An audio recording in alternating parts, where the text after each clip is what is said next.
Good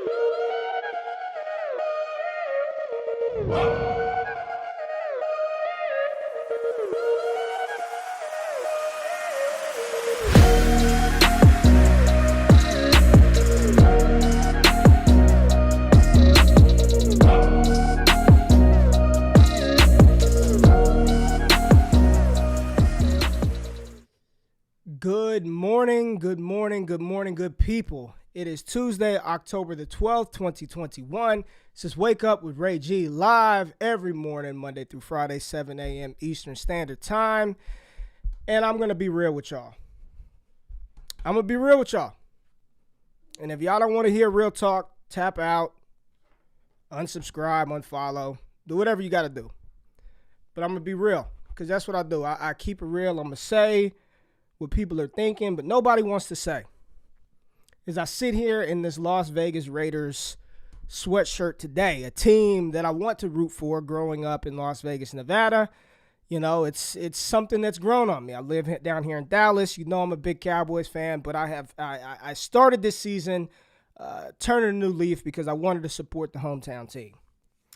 And over the past couple of days, some emails had been surfaced about former Las Vegas Raiders head coach John Gruden using some insensitive and, quite frankly, racist comments to depict DeMaurice Smith of the NFL Players Association. Now, before we dive into exactly what was going on with that and my thoughts, a couple of weeks ago, maybe it was about a month ago, I was listening to an interview, and it featured Sean Carter, Jay-Z. Most of us who are listening to the show know who Jay-Z is. Billionaire, rap superstar, turned business mogul. Jay-Z is the father of some young girls, Blue Ivy, just beautiful, beautiful children. And Jay-Z said in that interview that he looks back on some of the music that he made in the late 90s and the early 2000s and is ashamed of the things that he said in those songs. One of the songs that were referenced in this interview was Big Pimpin'. And if you guys have not heard Big Pimpin', it was a hit, global success, you know, award platinum artist, right? Big Pimpin'. Go listen to the song. And Jay-Z said when he looks back and listens to some of the things that he said about women, about people, when he was in his younger ages, he's absolutely ashamed, appalled, and no longer creates music to that tone. One of the biggest musical icons in the world during his time was Eminem. And in the late 90s, early 2000s, Eminem said a lot of things in his music that would not fly in today's time. But it doesn't just stop with musicians or artists. You look at TV shows like The Office, like Chappelle's Show. Some of the things that are said in the satire that is depicted in The Office would not fly at all today. Racial, misogynistic, all types of things in The Office. A beloved show by everyone. Wouldn't pass today. Could not redo that show today if you tried. The kings of comedy, the late Bernie Mac, Steve Harvey, D.L. Hughley, Cedric the Entertainer. My wife and I go upstairs and we watch the kings of comedy from time to time. Came out in 1999. And some of the things that Bernie Mac said would not fly today. Some of the things that Cedric the Entertainer used in his comedic jokes would not fly today. At all. No way, shape, form, or fashion.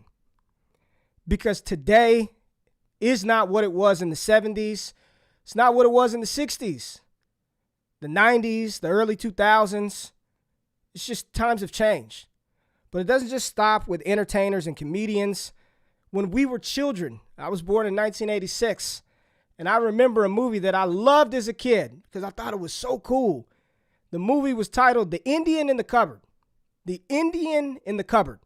And literally the poster, the graphic for this movie was a small Native American man and a gigantic young white boy that put his Indian in this cupboard. And when he opened it, the Native American turned to life. The Indian in the Cupboard. You could not make that movie today. I mean, it'd be the equivalent of the Black in the Big House. Nobody's making movies. Nobody's making songs using some of the things that were said in the late 90s and early 2000s. So John Gruden depicted DeMaurice Smith in, I don't care how you slice it, racist terms, right? Talked about his lips, the size of his lips, when we all know that the way that African Americans were portrayed in the past were blackface, which you cannot do, and big, gigantic lips. So let's save the, that's how I talk to everybody. That's just something I use to depict liars. No, that's something you use to expose how you truly feel. You know, there are times where people keep stuff really, really real. And let me tell you who are the most real people on the face of this planet are children, because they're going to tell you exactly what they feel, exactly what they see. If they think you're fat, they're going to tell you you're fat. If they think you're ugly, they're going to tell you that you're ugly. If they think you stink, they're going to tell you, Daddy, you stink. Kids keep it real. When you are in a situation where it could be life or death, you probably at that point in time, you have some reflection and you keep stuff real. And when you're angry, when you're really angry, a lot of people say, oh, you say stuff you don't mean when you're really angry. No, the truth comes out when you're really angry. When all emotion and ability to contain and think about things thoroughly, you normally tend to speak some truth from those lips once angry. And John Gruden and the things that he said via email to his buddies in private, that wasn't a mistake. That's how he truly felt. That was not a mistake. That is how he truly felt. And for him to get up there in that press conference early in the day after the game and talk about, I don't remember. I can't recall what I said in 2011. I don't remember those things. That's just what we said. It's total bullshit. It's bullshit. If you want to get angry at me and call me an MFer from the time the sun goes down to the sun rises, that's fine. If you want to say I'm an SOB that doesn't know what he's talking about, can't understand football, cool. Because you know what? I've said that about other people. You MFer. I can't stand you. You SOB. You piece of you know what. I've done it. But one of the things I'm not going to do in that moment of anger is disparage somebody's ethnicity or race because I'm angry. Oh, you Asian SOB. Oh, you white MFer. Oh, you black yada, yada, yada. That's not what we do, man. Why? Why do we consistently see this happening with people in power who think they can say whatever the hell they want to say behind closed doors? And once said comments come out publicly, you want to ease past it. You want to just glance over it like it's no big deal. We should move forward and keep it pushing. The reason why I'm not happy today, because I never advocated for John Gruden to lose his job. I tweeted some things out yesterday and I said all that we as a black community, at the point in time that was where all the comments that had surfaced, said is own it, man. Own it. Just say what you said was wrong. It was insensitive. It was racially motivated. And I will do everything in my power to build and restore the relationship and the trust of my black players, of the black community, which is very strong in Las Vegas. That's where I grew up. And of all the people across the globe that pays attention to this Raiders franchise. Just own it. Apologize. Don't sit up here and make excuses as to why you use racial epithets. Don't make excuses as to why it's acceptable. Own it. Apologize, show contrition, show empathy, and then move forward. But no, John Gruden, this tough guy, 10-year, $100 million head coach, chose not to do that.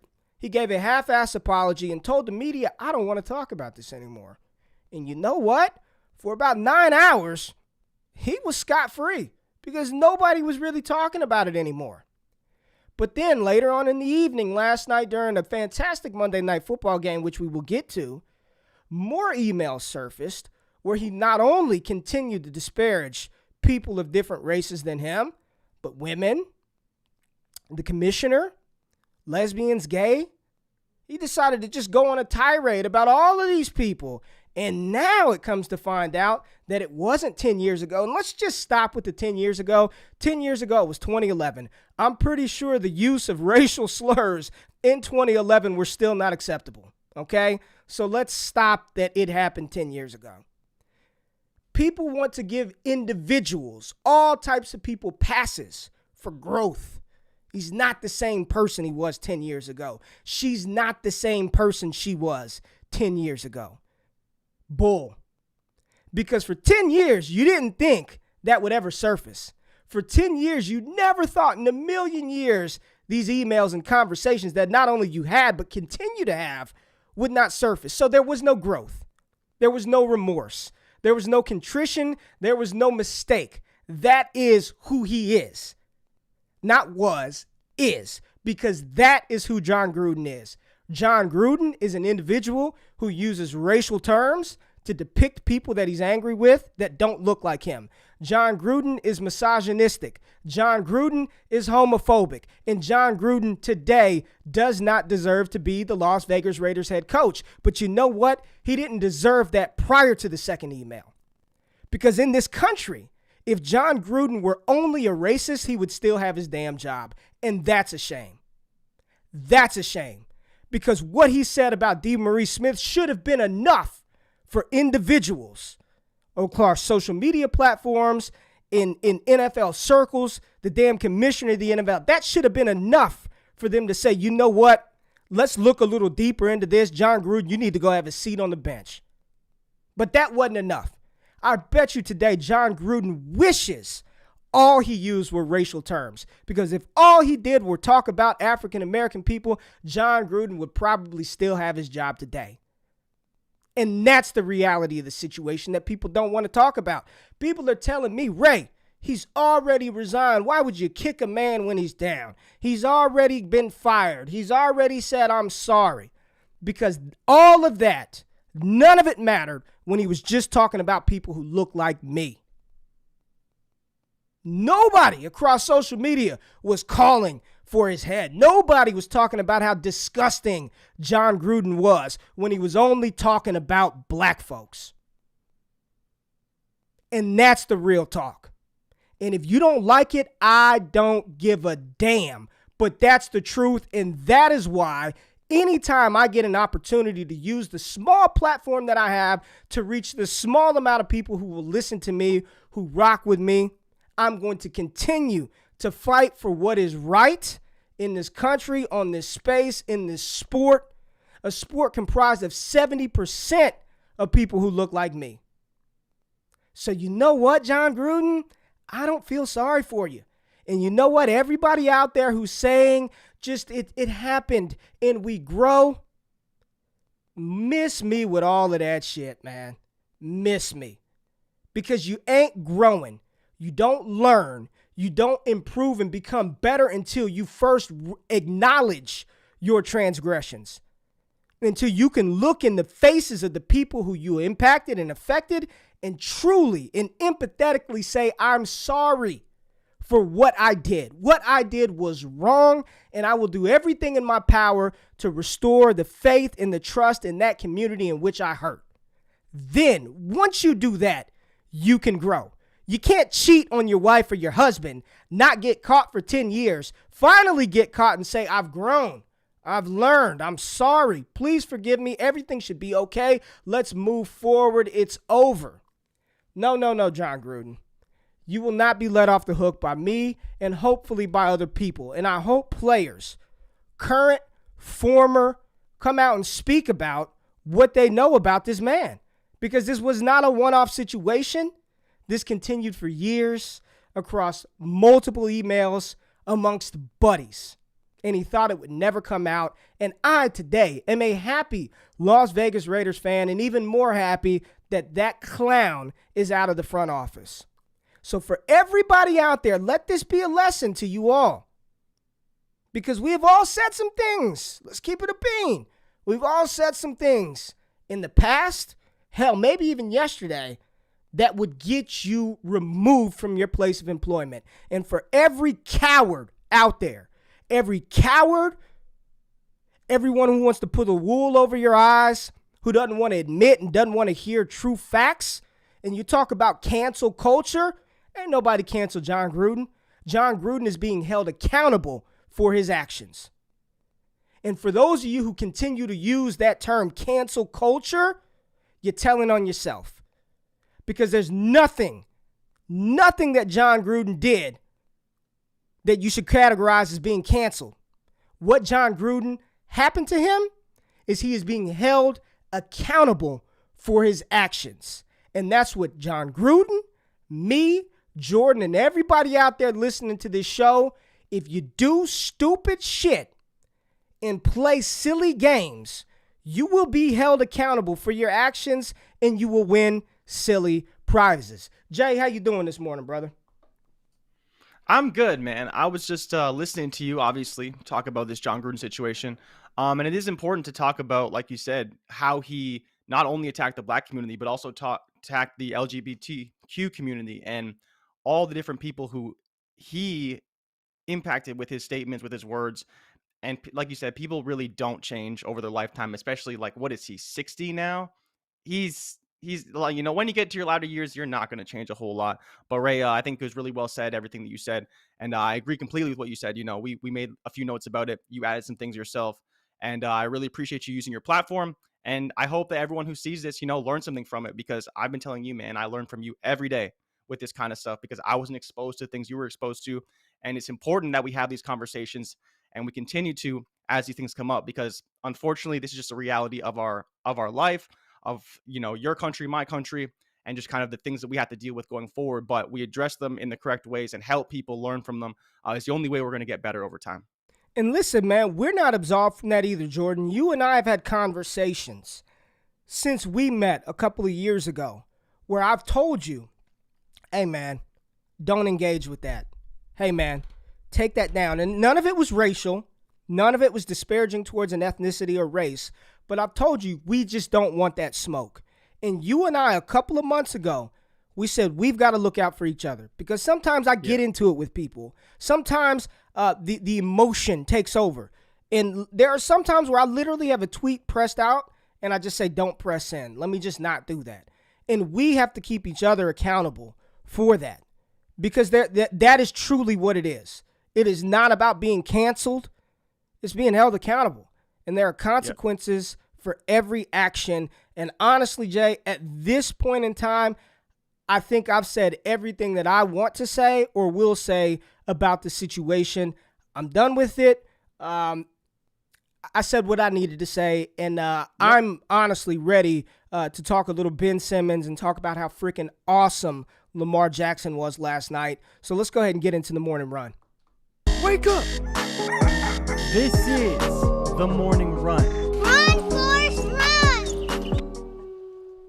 All right, Jay, I'm gonna let you take Ben Simmons, because this is your boy. Ben Simmons is your boy. So go ahead and this isn't my boy, but here's what I'll say about Ben Simmons is that people disrespect Ben Simmons it's gone too far, right?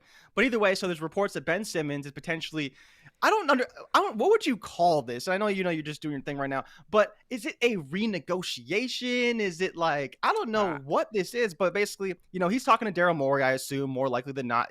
He's saying that him and Rich Paul are talking to 76ers about a plan of action, renegotiation to bring him back to the Sixers this season. Ben's obviously said he doesn't want to come back.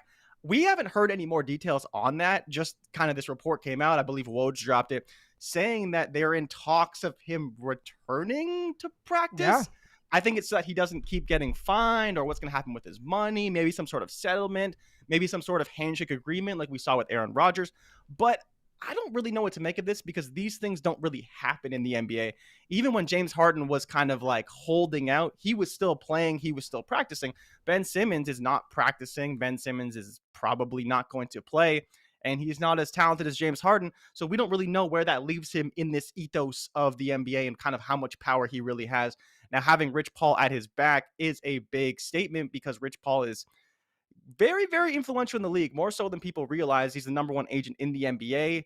Obviously LeBron James' best friend, but doing very well for himself otherwise, facilitated the Anthony Davis trade from New Orleans to LA. So he's very influential in the space, but I'm not really sure what this means for Ben Simmons and what it means for the Sixers, but I'm sure some more news will come out about that later on.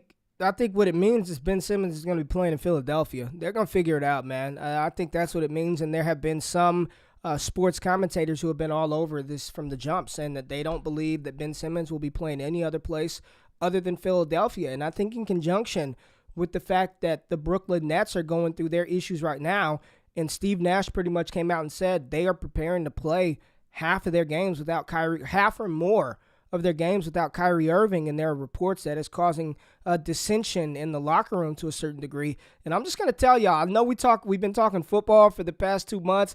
There is no drama like NBA drama. NBA drama is the best drama in sports. I mean, Russell Westbrook is already turning the ball over left and right with the Lakers. Kyrie Irving, Kevin Durant's, 31, 32 years old, man. I mean, yeah, 32, basketball, that's just right in their prime, right? Like they're still in the maybe a little superstars prime can be extended in the NBA, right? But he's not old, but he wants to win some titles because the window is getting smaller and smaller, and not having Kyrie Irving, that's a big loss. That's 24, 25 points a game, just a dynamic closer that's removed from half of those games. And the Brooklyn Nets are the favorite to win the NBA title. So NBA is heating back up. I think the regular season starts in about 2 weeks.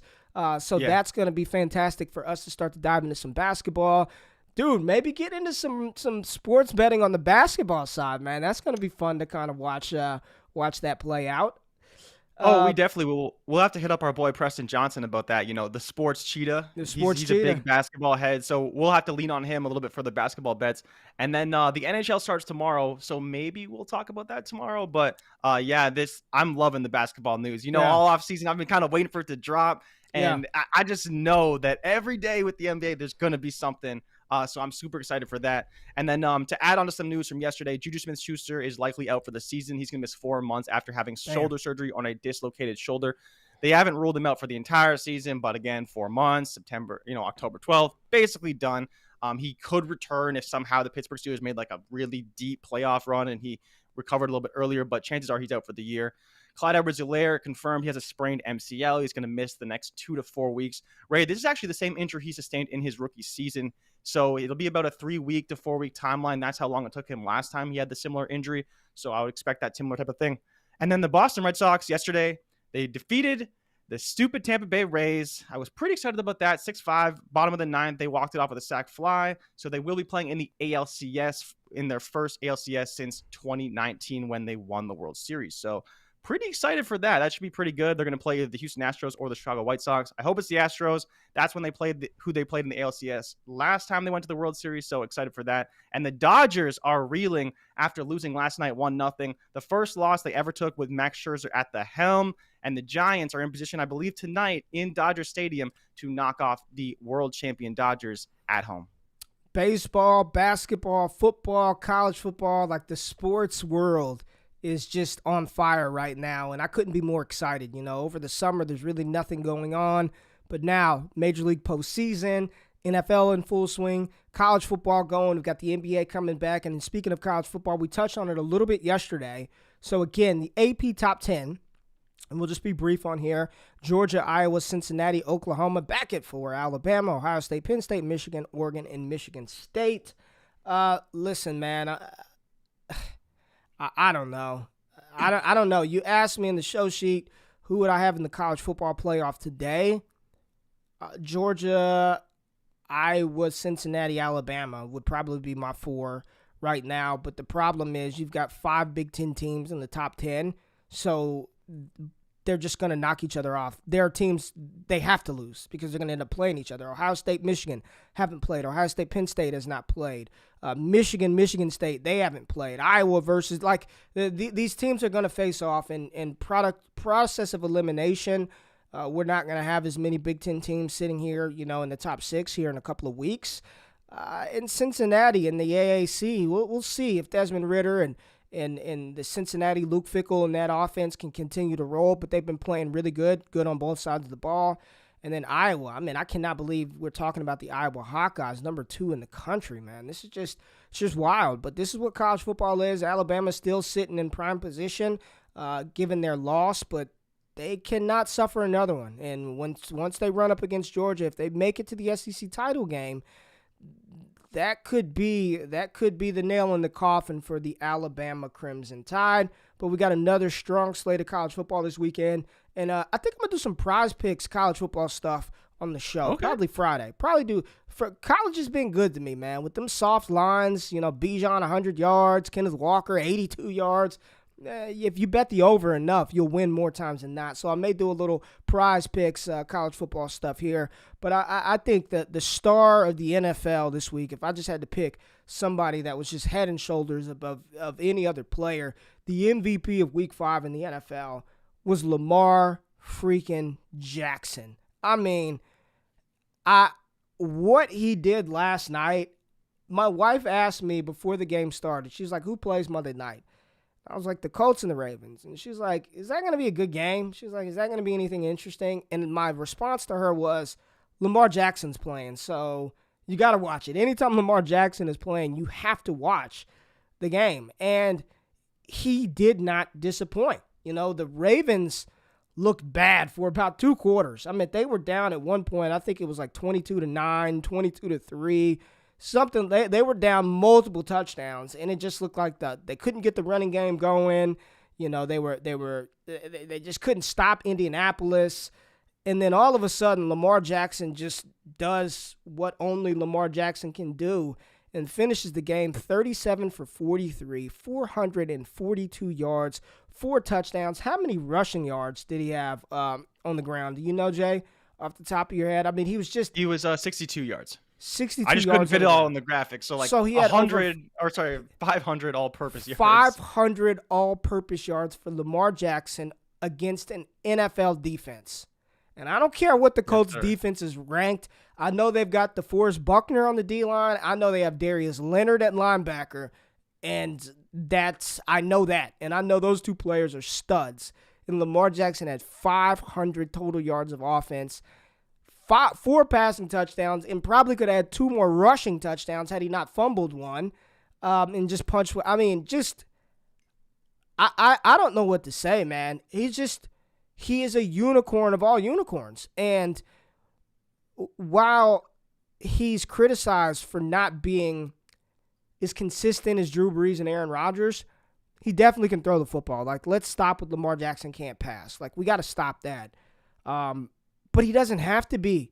He doesn't have to be those guys because he can do stuff like this, and he's doing it throwing to Mark Andrews, who had a career night, Marquise Hollywood Brown, who continues to show why he was the number 1 wide receiver drafted a couple of years ago. I mean, he looks like Caleb Williams is rubbing off on all the Sooners because Hollywood Brown is even playing better now that they got Spencer Rattler out of the helm. I mean, he looks like Hollywood. I said for a while I will no longer call him Hollywood Brown. He was Sacramento Brown or Gainesville, Florida Brown. He is back to being Hollywood Brown, and he's one of the best.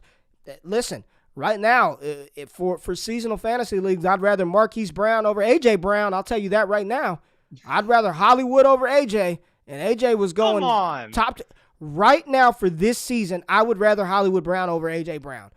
Yes. What is AJ? AJ Brown has done nothing this year. Yeah, he's coming back slowly, but he's still the more dominant player. He's a much better talent. For this I don't care about this season. Right now, if I could have Marquise Brown. You're not getting his stats that he's already accumulated. You're talking about going forward. So going forward, AJ Brown still projects as the better player. I want Marquise. No, I want Hollywood. Lamar's playing better than Tannehill. That offense is playing better than Tennessee. And I have more confidence in Marquise Brown catching the damn ball when it's thrown to him receiving the air yards in order to score us fantasy points. Right now, this season, from week 6 forward, I would rather Hollywood Brown over A.J. Brown. We're not talking dynasty. I'm not talking long-term. I'm talking about this season. I have more confidence in Marquise Brown than I do A.J. Brown. I don't give a shit about their name, man. I'm talking about what they've done, the target share that he's receiving, and how he's converting said opportunities. I want Marquise Brown. I don't think that's a hot take. I don't think that's wild. If you're just paying attention to the name, sure. But when you're talking about opportunity and production, I want Hollywood Brown, man. But back to Lamar Jackson, he's incredible, man. He is truly one of one. I've never seen a quarterback move the way he does. And I was alive and watched Michael Vick. Not one of the guys who just jumps on the highlights and say, I watched Michael Vick at Virginia Tech. I watched Michael Vick almost take down Florida State in the national championship single-handedly. I was there. Like, I was a part of the Michael Vick era, like truly a part of it. And even Michael Vick can't move like Lamar Jackson. He moves on a different speed. His arm strength is ridiculous. Like the accuracy, he had Hollywood Brown twice for a touchdown and missed him in the end zone. Accuracy is still hit or miss, but he's 24 years old. Lamar Jackson doesn't turn 25 until January, dude. He doesn't turn 25. Yeah, he feels like he's been in the NFL like 5. How many years has he been in the league? This is year 5. Fourth season. No, it's his fourth season. This is fourth season? I remember he was younger than Joe Burrow when he won the MVP. It was the first time the MVP was younger than the Heisman Trophy winner. And that just really tells you about how young Lamar Jackson is, period. But yeah, like you talked about, like you can say the accuracy issues, and he does have some accuracy issues, but certainly not in this game, going 37 for 43. You know, he missed Hollywood on one. Oh, he missed one touchdown pass, and then he missed a read where Hollywood was wide open. He just didn't look that way. But honestly, like pinpoint accurate from the whole game. And you talk about his rushing. He had to earn every yard this game. That's the area where the Colts are actually strong. They're strong on the D-line, like you talked about with DeForest Buckner being the anchor there. Every yard he got, he had to earn. There was one play where he must have broken 4 or 5 tackles to only get like 15 yards. Oh, yeah. Down. Yeah. You know, this is late in the game. But I think the more puzzling part for me, and Ray, I'd want your input on this, is what are the Ravens' offense? Because when they're playing up-tempo, they looked amazing. But for the first 2 quarters, they were down 16-3 at half. They were down 22-9 in the third quarter. So it took them, you know, this fourth quarter and ultimately overtime to win this game. And like for me, the biggest problem is that they've just been so inconsistent, and I don't really know, like, who do we pin this on? I don't want to pin it on Lamar Jackson because he's so good, but like I've told you and like I've talked about, this offense is really all or nothing Lamar Jackson. If he's not making it happen and they're just choosing to run the ball with their crappy old running backs and Tyson Williams when he finally gets an opportunity, they're not really moving the ball. But then when they decide to let Lamar Jackson take control like they did in the second half and ultimately in overtime, they're unstoppable. Well, and I so think it's just difficult to figure out what they are week to week because they play so inconsistently. Well, I think what they want to be is a physical ground and pound team that establishes the run early and then takes their shots. I think that's what they want to do, but they can't do that, right? Like, I like Tyson Williams too, but there's a big difference between Tyson Williams and Gus Edwards. And then there's a bigger difference between Gus Edwards and J.K. Dobbins, right? So they're still trying to find a ground game. And you see them utilizing Latavius Murray. They tried out Le'Veon Bell. They utilized Devonta Freeman. They're trying to get Tyson Williams involved, but the offensive line isn't what it used to be in the past. And the running backs, listen, they're down to these are, going into the season, these would be 4th and 5th stringers. You know, Latavius Murray on a fully healthy Ravens backfield is the 4th running back, so he's not even on the team. Devonta Freeman is the 6th running back. Le'Veon Bell is the 6th running back. So I know people say RBs don't matter and you can plug and play. There's a difference between Tyson Williams and J.K. Dobbins. So I think they're trying to figure out, like, how much of this ground game outside of Lamar Jackson can we actually waste plays on before we just say, Lamar, go get it. And they're 4-1. And nobody's talking about Lamar Jackson as an MVP candidate. Once again, he's doing it throwing to a tight end and a 5'9", 170-pound wide receiver 1. I think about that for a minute. What's funny, right, is like when I look at the box score, when I look at the statistics, I'm like, so is this Lamar Jackson or is this Patrick Mahomes and the Kansas City Chiefs with Travis Kelce and Tyreek Hill? Because this is just, I'm looking at the box score, 2 touchdowns to Mark Andrews, 11 receptions, 147 yards, 13 targets. Yeah. Marquise Brown, 9 receptions on 10 targets, 125 yards, 2 touchdowns. That's the Chiefs offense right there, funneling all of these targets to their 2 best players and their quarterback slinging the rock all day long. That is exactly how the Kansas City Chiefs win games. Lamar Jackson should be firmly in the MVP conversation. I know Justin Herbert did his thing, you know, but Lamar his performance was better than Herbert, in my opinion. It was better than what Justin Herbert did because nobody thinks Lamar Jackson can do what he did. And to go out there and, 500 yards of offense is just incredible.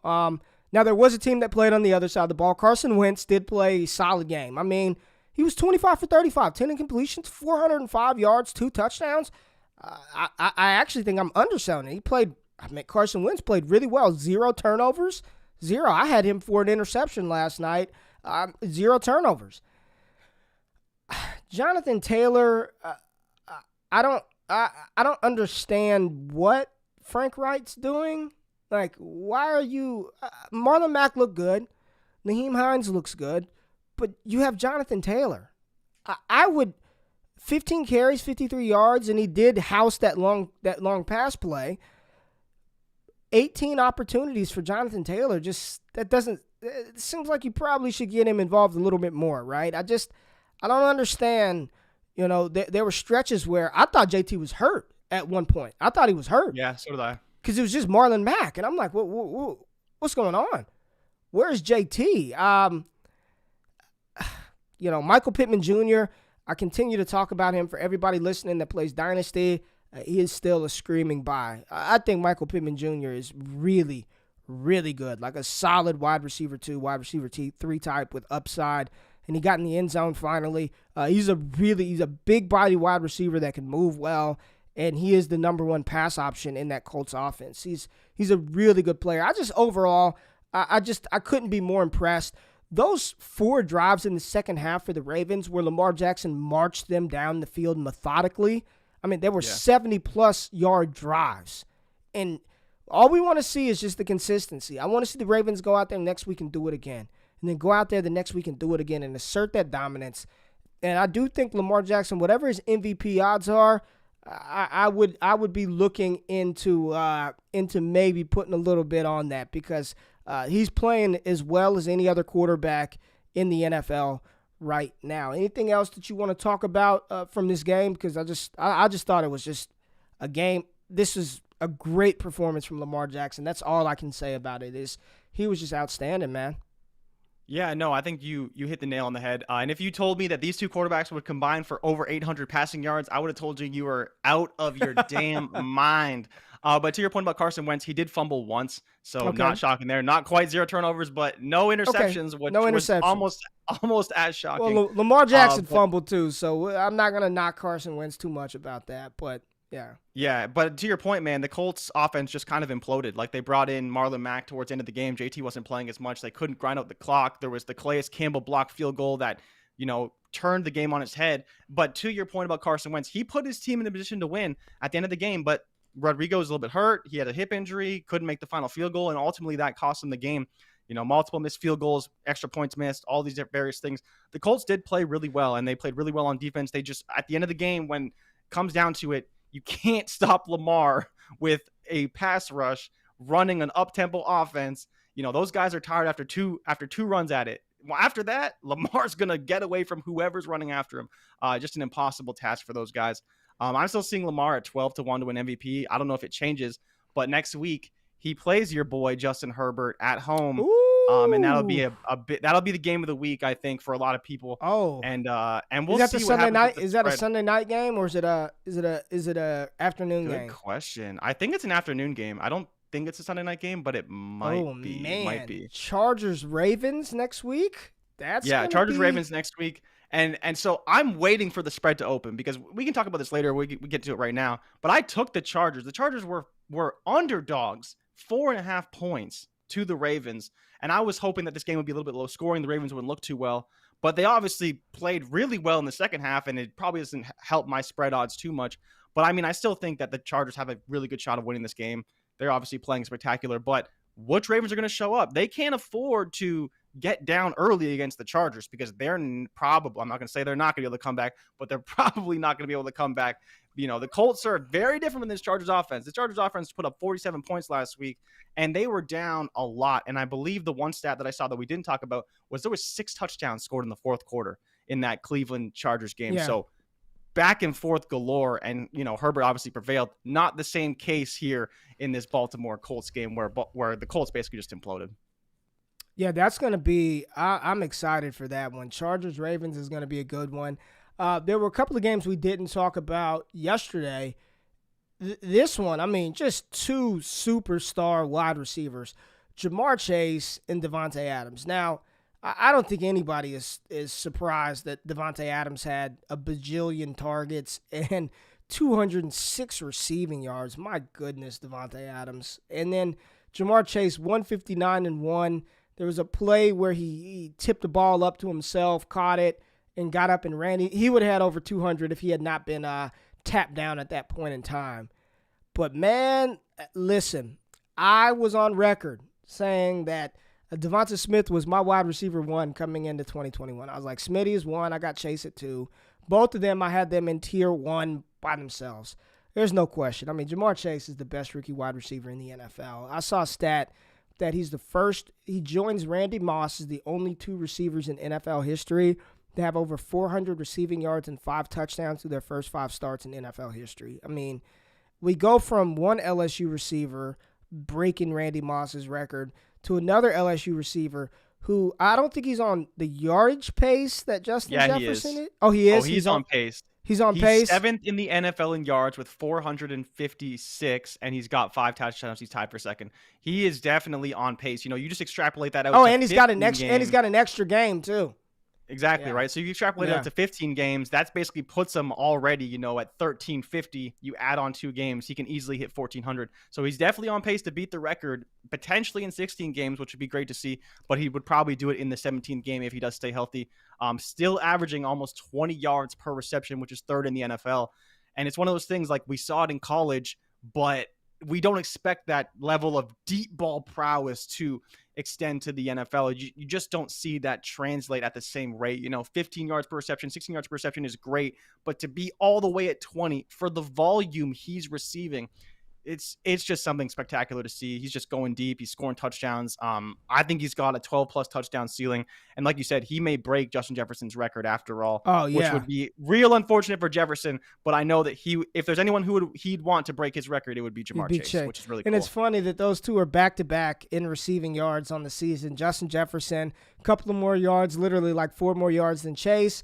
So Chase, 23 for 456, like you said. And Devonta Smith, 25 for 314. So, I mean, he's having a really good rookie season as well. But about, pacing, he's got more receptions, but a little fewer yards, about 120 yards, 130 yards less than Jamar Chase. So, I saw a stat that Smith is pacing for 85 receptions and I believe 1,100 receiving yards on the season. So, however you sliced it. Just another LSU receiver overshadowing a great performance by a Bama receiver. You hate to see it. So here's the rivalry still runs deep. Here's a question that I was asking myself the other day. If you can go back to rookie drafts, and I give you the option of taking Najee Harris, Travis Etienne, and Javonte Williams, the top 3 running backs. You can get those 3, or Jamar Chase, Devonta Smith, and Rondale Moore. Would you take the top 3 receivers, or would you take the top 3 running backs right now? Just straight up. I would take the top 3 receivers. It's really not that close for me. It's really not. I think that Najee's the crown jewel. We talked about Najee Chase back-to-back, and I think that's playing out just fine. I wish I had some more Chase. I didn't really have the conviction to take him. I thought he was drafted a little bit too high. I kind of preferred Najee, and so that's usually who I ended up with. Or, we play in a lot of 2-quarterback leagues, so I took quarterbacks instead. But Chase is making me look pretty dumb right now with how well he's playing. A lot of people touted him as a top 20 receiver out of college, and he's playing like a top 12 asset right now. But you talk about having Smitty and Chase. I'd much rather have those guys than have the running backs. I love Javonte Williams. I like Travis Etienne, but would you take the 3 running backs in their current state with Etienne out, Javonte Williams and Najee Harris, or Smitty and Chase? Oh, I would still take Smitty and Chase. Like I do think that Chase is he is the real deal and then some. You don't expect guys to do this. You just don't. And it doesn't happen by accident. It doesn't happen by accident. Yeah, we can tout it all day long, but this isn't going to stop. Like, you don't just do this as a rookie and then just, fall off, and it's just not going to happen for Chase. Yeah. He's not Odell Beckham, but we'll see what happens. But I think Chase is just, 21 years old, man. Like, what he's doing is crazy. And while we touted it with Jefferson, and Jefferson was underrated, Chase was just as good, and he's playing just as well. So he's living up to his expectations. I think of the top fantasy assets, right? Chase is living up to expectations. I think Devonta Smith is living up to expectations and maybe then some, because a lot of people didn't think he'd do anything, right? Rondale Moore living up, Najee Harris living up, Javonte Williams in limited opportunity is living up to his expectations. A player who's not is Jaylen Waddle, man. And, we talked about him from a betting perspective yesterday, but the Dolphins, they took Jaylen Waddle over Penny Sewell. They took Jaylen Waddle over Devonta Smith. They took Jaylen Waddle over Rashawn Slater, over Michael Parsons. They took him over a lot of players, and there were a lot of people concerned about Jaylen Waddle because he never, at least, say what you want about Smith, at least he showed for 2 years that he could be a dominant producer, right? You were doing a lot of projecting with Jaylen Waddle's speed, his dynamism, but he is not living up to the number 6 overall pick or 7 or wherever he was drafted at. Yeah, man, that one, and right now, that draft pick that they traded to Philadelphia, if the season were to end today, I believe it's number 3 overall. So, wow. Yeah, I mean, when you're thinking about what Miami could have had opposed to Jaylen Waddle, scary proposition, man, for Dolphins fans. This again, these moves, man, when you trade significant draft capital for these rookies, man, you got to hit because it can really set your franchise back. But the key for me is I believe the top rookies that we touted universally, Kyle Pitts, Najee Harris, Jamar Chase, Devonta Smith, Rondale Moore, even Javonte Williams, they're all living up to expectations. I'm seeing people talk about Kadarius Toney. I think he's the real deal. I was having a conversation with my friend Scott Connor. Like what you do, what you put on wax, on tape, on the eye in the sky, that stuff doesn't happen by accident. Kadarius Toney cooking Trayvon Diggs, picking up yards after the catch, showing outstanding body control on the sideline. That doesn't happen by accident. I mean, he's a good player, man. And it's okay. People need to realize it's okay to get stuff wrong. It's okay to be, adjust. It's okay. The fact that I had Spencer Rattler as my QB1 coming into the season, and now he's like QB 80. It's okay to change and adjust. But Jamar Chase, Devonta Adams, absolutely incredible. There was some news that popped yesterday about Trey Lance. Maybe is questionable. Is probably not going to play this week. I joined my friend Eric Crocker on his 49ers stream yesterday, and I just asked him, man, are you concerned about the hits that he took? Because he was getting blasted left and right. And we know that inside the Shanahan family, they've had a history of abusing these mobile quarterbacks. You saw Robert Griffin III's career. I think they ruined him. They should. If you remember when RG3 tore his ACL, there was this big campaign about him coming back and being ready to start. And it was like they pushed him to get back on the field. And, I mean, he was just getting hit like a rag doll, and he was never the same after that, after rushing back. I mean, it was a whole, Adidas did this big thing as well. RG3 will be ready, the return of Robert Griffin III, and just running him into the ground. And isn't it funny? Think about Washington. When they drafted Robert Griffin, they had Kirk Cousins. They drafted Kirk Cousins the same draft. Yeah.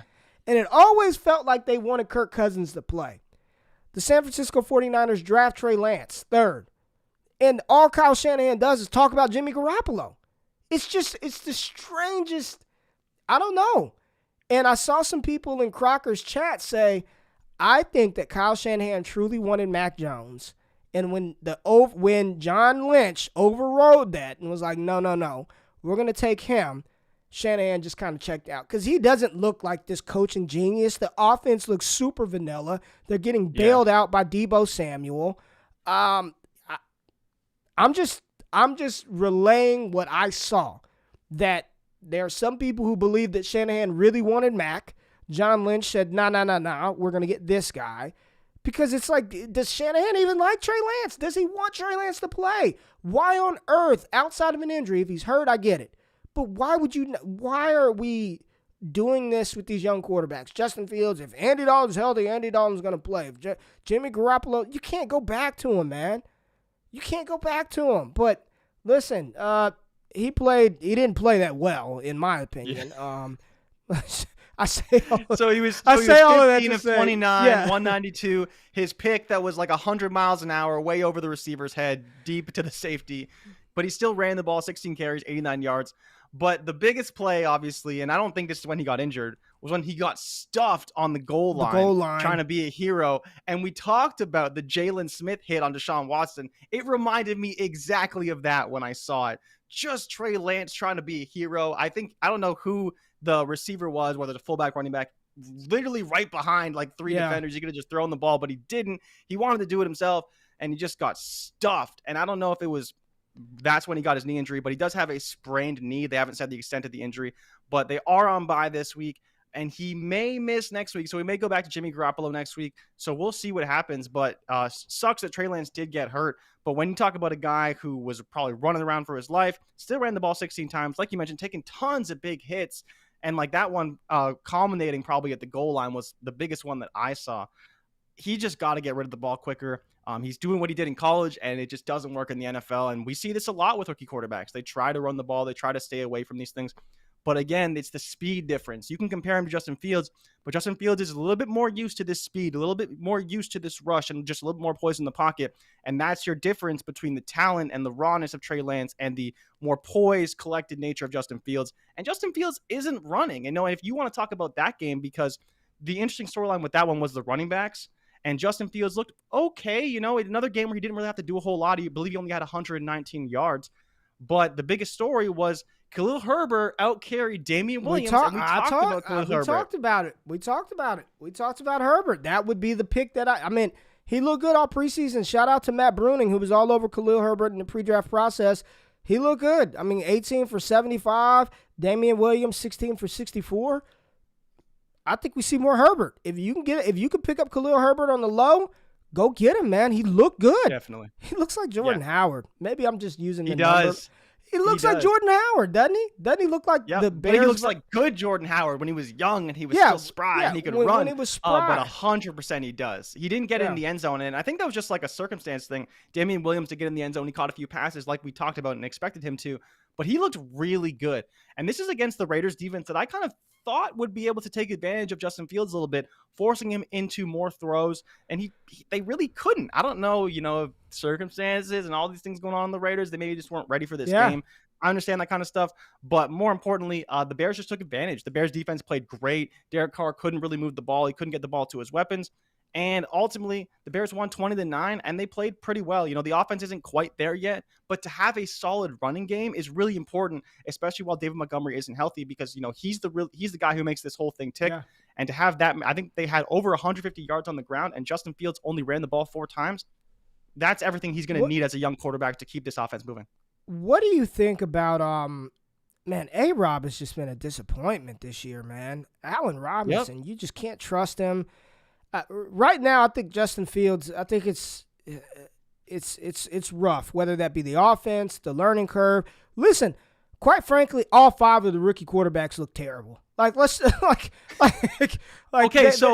So now you said it. We said it. We put it out there. Why isn't Jamar Chase going to win Rookie of the Year? Well, I think he might. Shit, I think he will. I think the books were very far ahead on that, and I think they're going to end up being right because they put him at second like 2 weeks ago. If he keeps playing like this, he will win Rookie of the Year. He will, because none of the rookie, like Lawrence and Mack are okay, but they don't look great. Like they're okay. Yeah. Fields, he has great moments, but we've yet to see him put it together.